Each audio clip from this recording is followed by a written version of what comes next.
अस्सलाम वालेकुम नाजरीन, अवामी तराजुर के नए ब्लॉग के साथ मैं हूं खालिद भट्टी। सबसे पहले तो आपसे गुजारिश है कि अगर आपने हमारा चैनल अवामी तराजुर अभी तक सब्सक्राइब नहीं किया तो इसको सब्सक्राइब कर लें। अगर ब्लॉग पसंद आए तो इसको शेयर करें, लाइक करें और महज़ब अंदाज से अपनी राय का इजहार भी करें। अब हम बढ़ते हैं अपने मौजू की तरफ। आज हम बात करेंगे, इस वक्त तहरीक इंसाफ जो है उसको बहुत ज़्यादा याद आया हुआ है, बड़ी शिद्दत के साथ याद आया हुआ है आइन। और आज तहरीक इंसाफ ने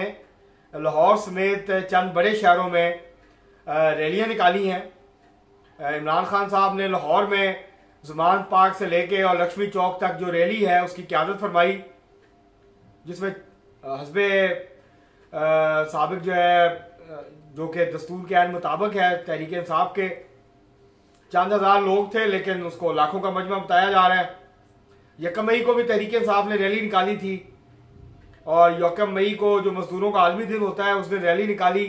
लेकिन मजदूरों की हालात और उनकी जो सूरत हाल है उसके बारे में बात नहीं की। शिकागो के शहीदों को जो है वो खराज तहसीन पेश नहीं किया, उनकी याद नहीं मनाई, बल्कि पाकिस्तान में आइन की खिलाफ वर्जियों के हवाले से बात की गई, इंसानी हकूक की खिलाफ वर्जियों के हवाले से बात की गई और आइन की सरबुलंदी और आइन पे अमल दरामद के हवाले से जो है वो जोर दिया गया। कुछ 6-7 हज़ार या 8 हज़ार लोग होंगे मैक्सिमम उस रैली में, लेकिन कहा गया कि लाखों अवाम का ठाठे मारता हुआ समंदर था जिन्होंने सलमानी टोपी पहनी हुई थी और बहुत कम लोगों को नजर आया। बाकी चंद हज़ार जो है वो नजर आए, लेकिन बाकी जो है वो नजर नहीं आए, लाखों लोग जो थे जो कि इनविजिबल थे। तो आज भी इसी तरह से पीटीआई ने रैली निकाली। दरअसल पीटीआई जो है वो इलेक्शन की तैयारी कर रही है, कभी एक हल्के में 2 हल्कों में से रैली गुजारती है, कभी किसी तरफ से जो है वो रैली निकालती है और उसका मकसद जो है वो पंजाब में जो उनको उम्मीद है कि शायद इलेक्शन हो जाए जल्द, उसकी जो है वो तैयारी कर रहे हैं। लेकिन उस रैली, ये आज की जो रैली थी खासतौर पर इसकी खसूसियत ये थी कि ये चीफ जस्टिस जनाब इज़्ज़त माब उमर अतिया बंदियाल साहब के साथ इजहार यकजहती के लिए निकाली गई। और सिर्फ उमर अतिया बंदियाल साहब नहीं बल्कि उनके हम ख्याल जजेस के हक में निकाली गई। एक तरफ तहरीक साहब कहती है कि जी हुकूमत जो है, ये इत्तेहादी हुकूमत जो है वज़ीर आज़म शहबाज शरीफ की, ये तकसीम पैदा करने की कोशिश कर रही है, सुप्रीम कोर्ट के अंदर ये फ़ायदा उठाने की कोशिश कर रही है जजेस के इख्तलाफात से, ये उनको बढ़ावा दे रही है, ये आइन पे अमल नहीं कर रही है, सुप्रीम कोर्ट के फैसलों पे अमल नहीं कर रही, ये अदलिया को बदनाम कर रही है, उनको मलाइन करने की कंपेन चला रही है। दूसरी तरफ तहरीक इंसाफ खुद इजहार यकजहती की रैलियां निकाल के चीफ जस्टिस साहब और उनके हम ख्याल जजेस को मजीद मुतनाज़ बना रही है। मतलब आज की जो रैली है इसका और कोई मकसद नहीं है इसके अलावा कि आप ये कह रहे हैं कि चीफ जस्टिस साहब जो हैं वो आइन पे अमल कर रहे हैं, जबकि बाकी जो जजेस हैं वो आइन पे शायद अमल दरामद जो है वो नहीं कर रहे उस तरह से। तो ये बहरहाल तहरीक इंसाफ की स्ट्रेटजी है।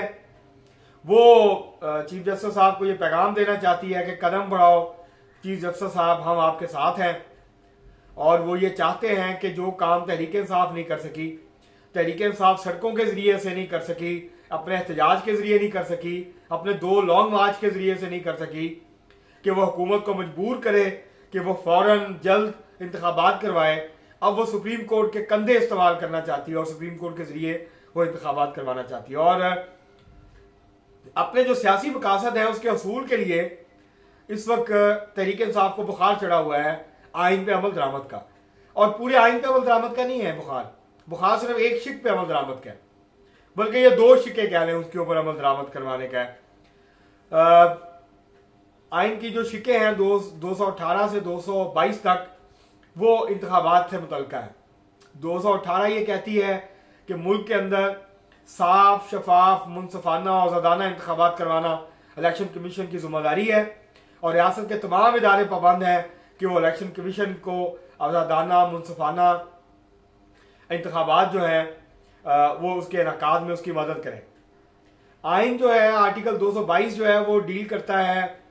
कि जब असेंबलियां टूट जाएंगी या अपनी मुद्दत पूरी करेंगी तो 60 दिन के अंदर, और अगर असेंबलियां वक्त से पहले तोड़ दी जाएंगी तो 90 दिन के अंदर इंतखाबात होने हैं। इसमें कोई शक नहीं है कि आइन का आर्टिकल 222 इसके हवाले से बहुत क्लियर है, वो इसके बारे में बात करता है। अब प्रॉब्लम यह है कि तहरीक इंसाफ को आइन की एक ही शिक जो है उस पर अमल दरामद अगर हो तो उनको लगता है कि अमल दरामद आइन के ऊपर हो रहा है मुल्क में, और अगर इस शिक पे अमल दरामद नहीं हो रहा तो इसका मतलब है कि पाकिस्तान के अंदर आइन को मुअत्तल कर दिया गया है, आइन को तोड़ दिया गया है, और ये अमल करके मुल्क की सलामती के लिए शदीद खतरात जो हैं वो लाहक कर दिए गए हैं। ये तहरीक इंसाफ का एक मौक़िफ़ है, और वो रोज़ाना उनके जो हामी वकला हैं, PTI के रहनुमा हैं, वो सुबह शाम जो है वो TV चैनल्स पे आके प्रेस कॉन्फ्रेंसेस के ज़रिए, अपने बयानात के ज़रिए रोज़ाना इस बात का इजहार करते हैं कि देखें किस तरह पामाली हो रही है आइन की, किस तरह आइन पे अमल दरामद नहीं हो रहा, किस तरह खुल्लम खुला खिलाफ वर्जी हो रही है।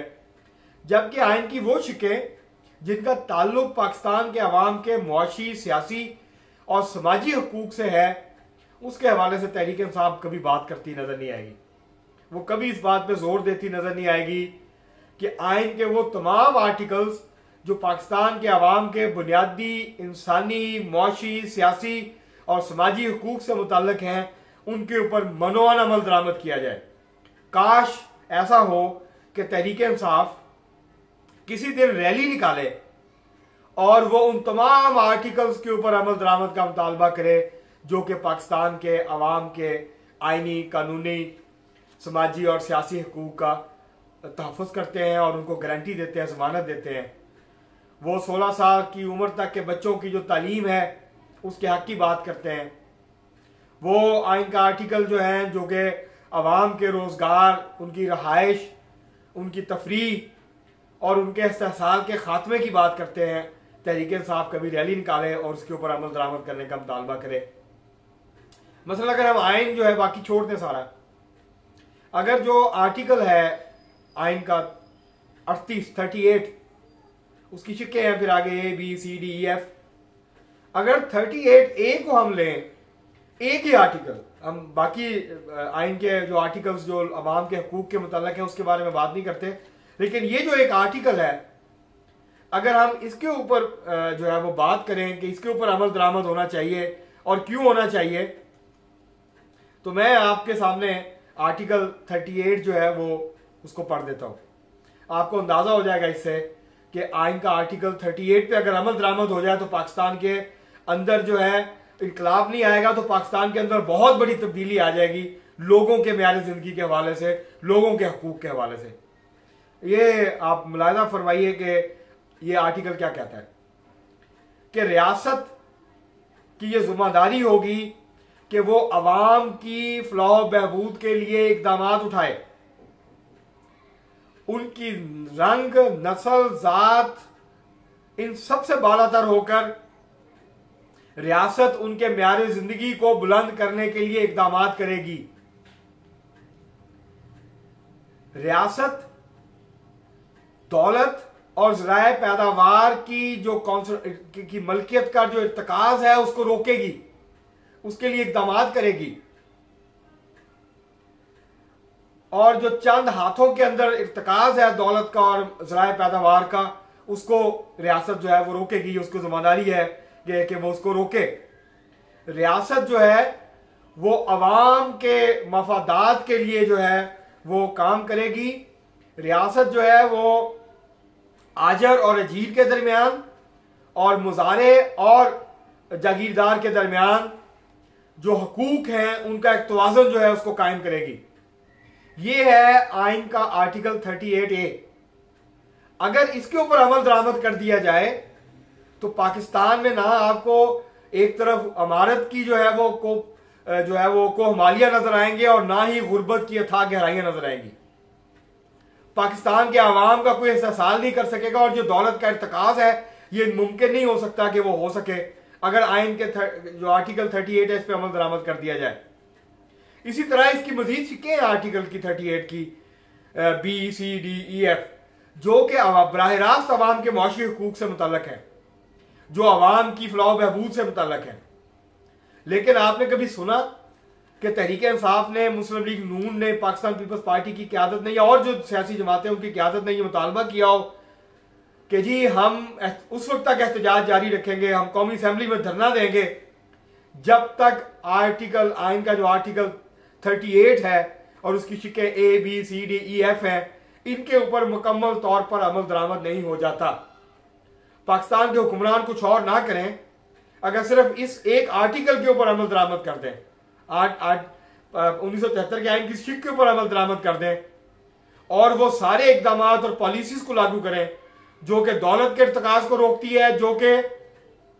जो चंद हाथों के अंदर ज़राए पैदावार की मलकियत है उसको रोकती है, तो ये ऐसा करना आइन हुकूमत की आइनी जिम्मेदारी है। हुकूमत इनहराफ नहीं करेगी आइन से, बल्कि आइन पे अमल दरामद करेगी अगर ये काम करेगी। और अवाम के फलाह बहबूद के लिए काम करना, रंग, नस्ल, मजहब, फिरका, इस तमाम से आज़ाद होके उनको बराबर के शहरी तस्लीम करना और उनको बराबर के हकूक देना, ये सिर्फ पाकिस्तान के आइन का एक आर्टिकल है। और अगर आप और डिटेल में जाएंगे तो और किसी आर्टिकल के ऊपर आप अमल करें ना करें, अगर आप इसके ऊपर अमल कर दें तो लोगों के बहुत सारे मसाइल हल हो जाए। लेकिन तहरीक इंसाफ कभी ये मुतालबा नहीं करेगी। पाकिस्तान, बदकिस्मती से पाकिस्तान का जो हुक्मरान तबका है वो आइन के उन शिकों के ऊपर उनको दिलचस्पी है, उनसे मुतल्लिक उनको दिलचस्पी है जिसके अंदर उनके इख्तियारात, उनकी ताकत, उनके जो है वो ताकत, उनके जो इख्तियार है और उसकी बात की गई है, और जिसके अंदर अदलिया, फौज और बाकी इदारों के अंदर जो इख्तियारात का तवाज़ुन है उसकी बात की गई है। तो पाकिस्तान का हुक्मरान तबका तो उन्हीं आर्टिकल्स की बात करता है आइन के जो कि उनके इख्तियारात, उनकी ताकत से मुतल्लिक है, जो कि उनको एम्पावर करते हैं। लेकिन जो शिकें अवाम को एम्पावर करती हैं, जो अवाम को ताकत देती हैं, जो अवाम को इख्तियार देती हैं, जो अवाम को बुनियादी हकूक देती हैं, उसके ऊपर अमल दरामद करने की बात ना तहरीक इंसाफ करती है और ना ही कोई दूसरी पार्टी उस हदोमत से करती है। हाँ, पाकिस्तान पीपल्स पार्टी इस लिहाज से मुख्तलिफ है कि जब भी हुकूमत आती है पाकिस्तान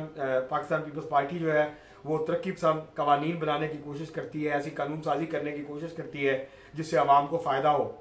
जिससे अवाम को मौशी तौर पर भी फ़ायदा हो, समाजी तौर पर भी फ़ायदा हो। लेकिन बाकी जो सियासी जमातें हैं वो तो नाम ही नहीं लेती उन आइन आर्टिकल्स का, वो तो बात ही नहीं करती जो रियासत की बुनियादी जिम्मेदारियाँ आइन के अंदर बताई गई हैं तफसील के साथ। आइंदा किसी प्रोग्राम में फिर बात करेंगे इस हवाले से। आज के लिए इतना ही, बहुत शुक्रिया।